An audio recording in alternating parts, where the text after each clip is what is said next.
Morning students, in the previous video session you have gone through centrifugal force, also the differences and the similarities between the centripetal force and the centrifugal force, and the unit 3 is finished in that video. So today we can discuss the book back questions and the one word question answer and all. It is given in the textbook itself. You can see the answers for one word here. So then the short answer question number 1 is explain the concept of inertia. Write 2 examples each for inertia of motion, inertia of rest and inertia of direction. It is in the page number 106. So it is here. So the question is explain the concept of inertia. So you can see the answer here.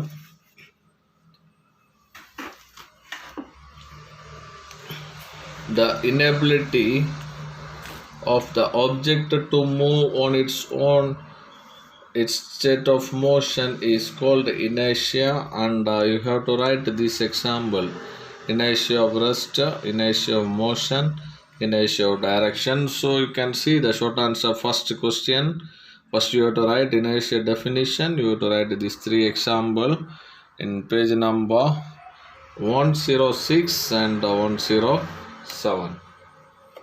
It is a 3-mark question, so you have to write the example as well. Question number 2 is state Newton's second law. It is in the page number 109. So Newton's second law, you can see here. The force acting on an object is equal to the rate of change of its momentum. Then you have to write this formula as well. So it is short answer question number 2. Then question number 3 is define 1 Newton. That is also in the page number 109. So you can see here 1 Newton is in page number 109. This part you can see 1 Newton is defined as the force which acts on 1 kilogram of mass given acceleration of 1 meter per second square in the direction of the force. So this is short answer question number 3 in page number 109.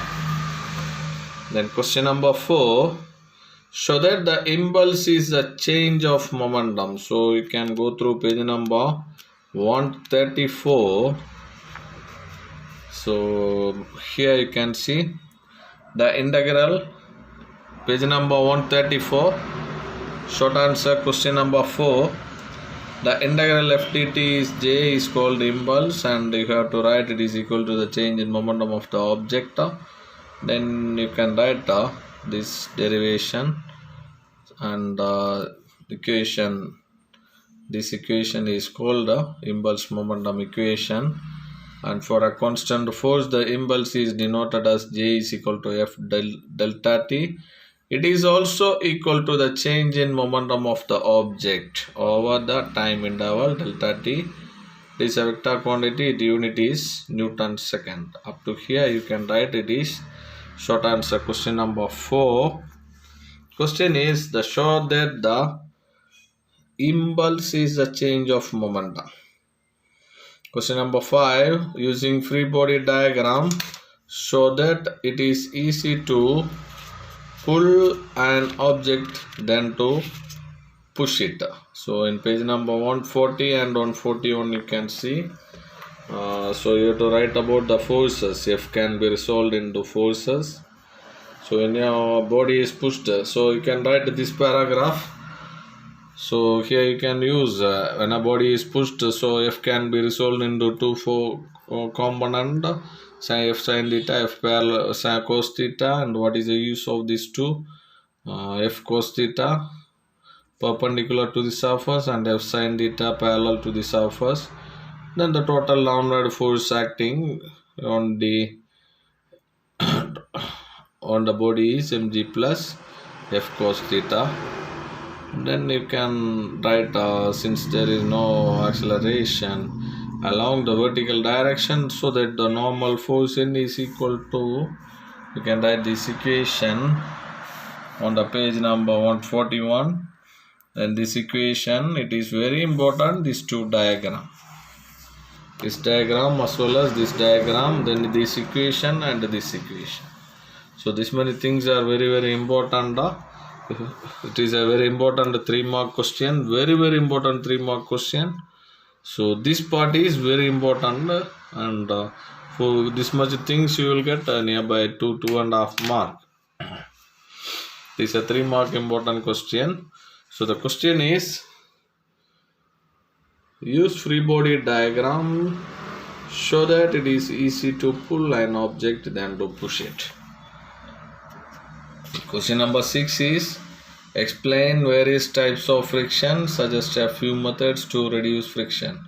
So that you can see in 136, 139, 145. So 136. So page number 136, you have to write about the static friction. It is the force which opposes the initiation of the object on the surface. Then you have to write about kinetic friction in page number 139. If the external force acting on the object is greater than the maximum static friction, then the object begins to slide. When an object slides, the surface exerts a frictional force called kinetic friction. In page number 39, then you have to write about the rolling friction.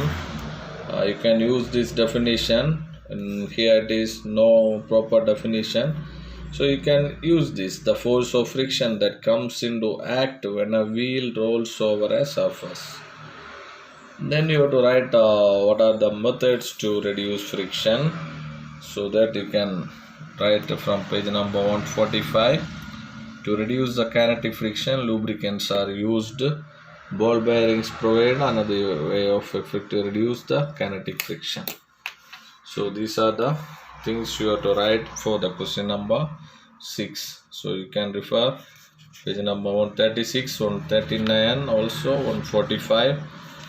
And you have to write about the rolling friction. This definition, the force of friction that comes into act when a wheel rolls over a surface.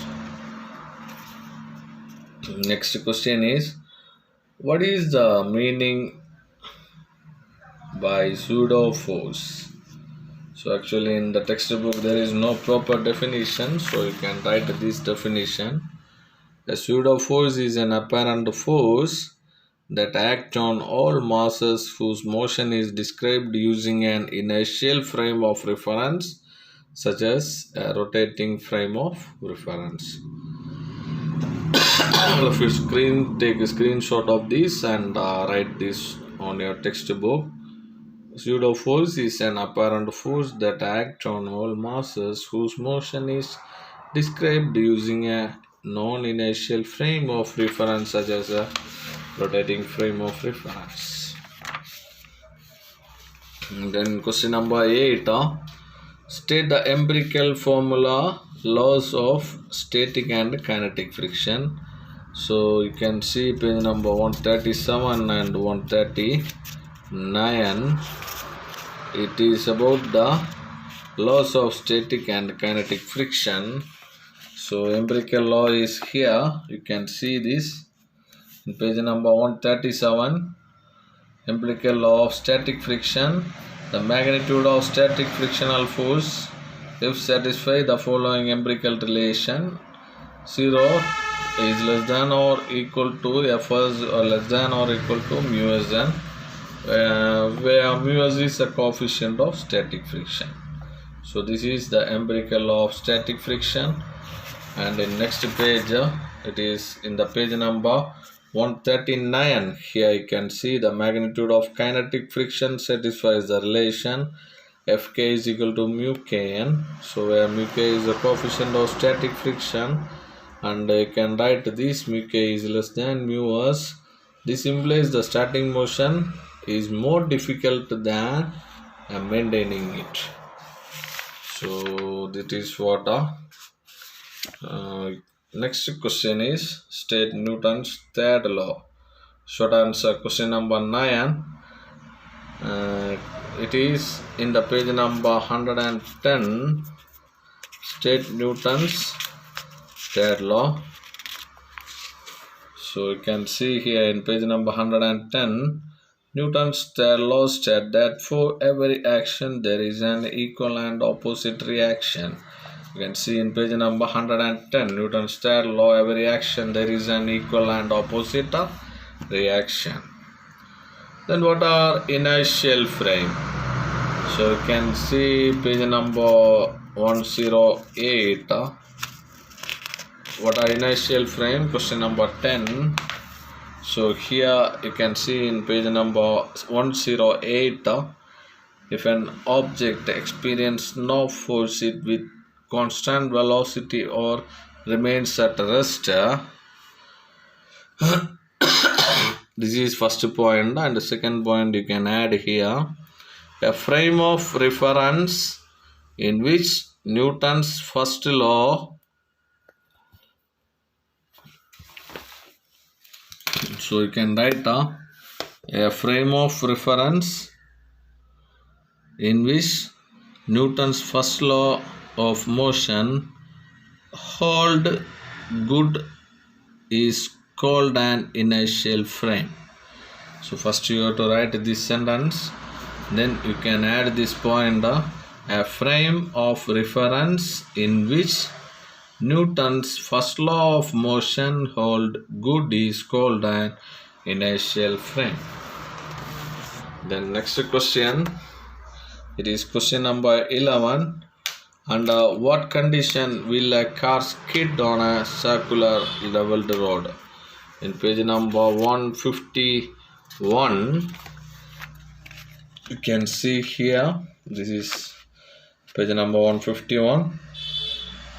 This is what the condition for skidding. This is if mv square by r is greater than mu mg or mu s is less than v square by rg, then you have to write these sentences also.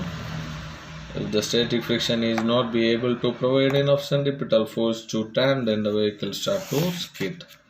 It is question number 11. Then long answer question. First question, prove the law of conservation of linear momentum. Use it to find the recoil velocity of a gun when a bullet is fired. So you can see page number 130, 31, 32, 33.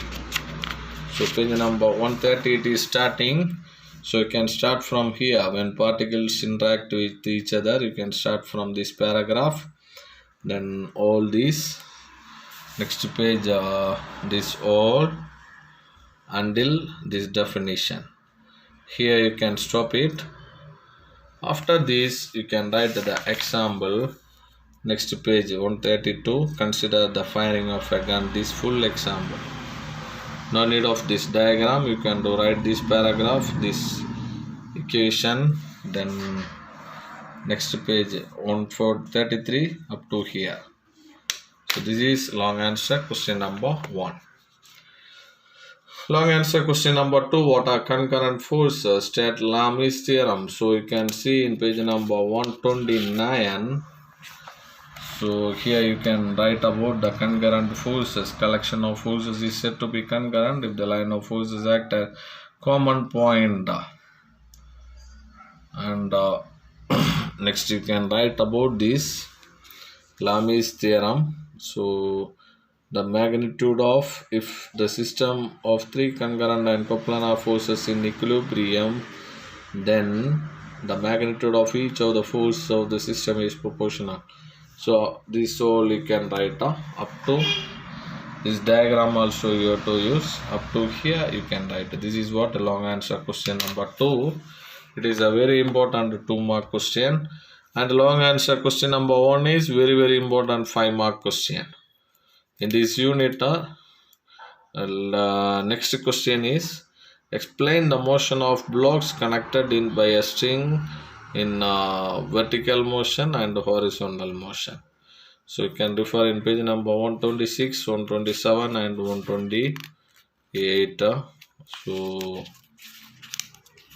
here it is. this derivation, motion of connected bodies, vertical motion. Then page number 126, page number 127. So you can do the derivation, page number 128 up to here.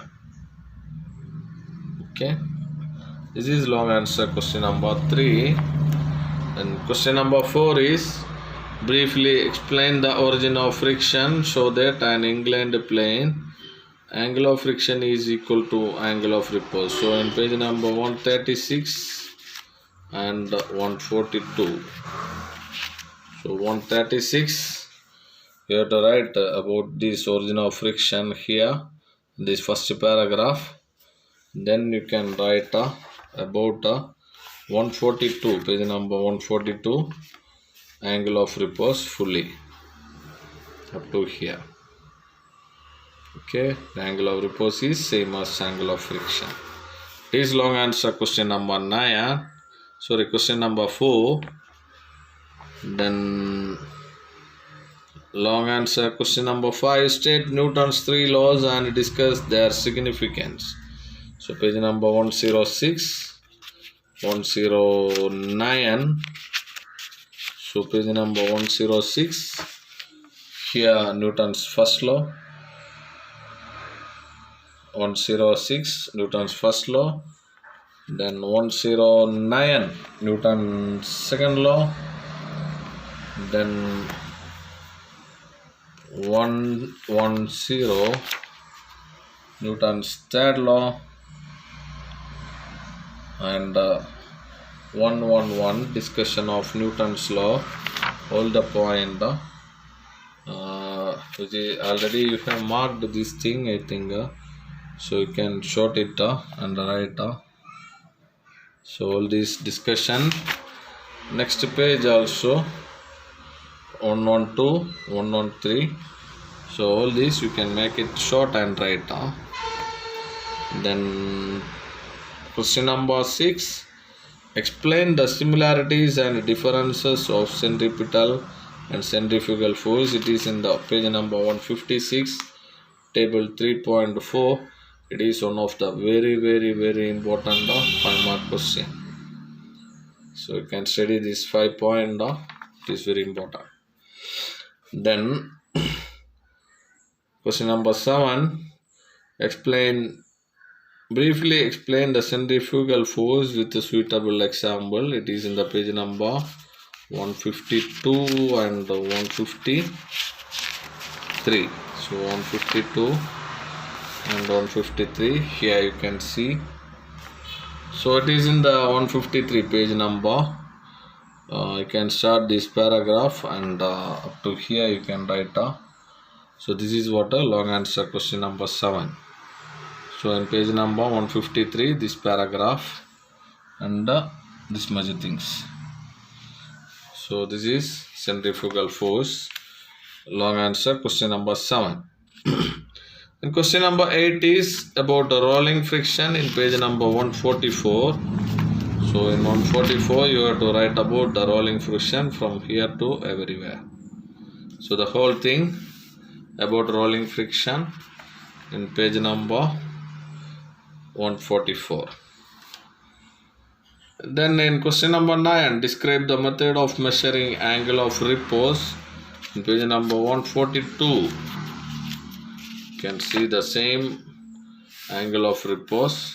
You have to write about this in page number 142. Then next 10th question, explain the need for banging of track. It is on the page number 152. So you can take the page number 152. This is the thing, banging of track. So I think already you have marked this. Again you can mark it, this whole thing up to here, page number 152. And the last question is calculate the centripetal acceleration of moon towards the earth in page number 150. It is example 3.23. This example is the answer for long answer question number 11. So my dear students, in this unit A very important question is question number 1. Long answer question number 1. Very important question. So question number 6. This is also very important question. And question number 3, 4. These all important question. Okay. Then inside book inside we can see one derivation. It is particle moving in an inclined plane, also one of the important question. So if you are studying these 5 mark question, surely you will get a one question for your final exam. So all of you prepare this. This is also an important question, and I marked bookmark important. These 2 are very important, and these 2 are important. Along with this particle moving an inclined plane, you have to study. Then thank you all. Bye.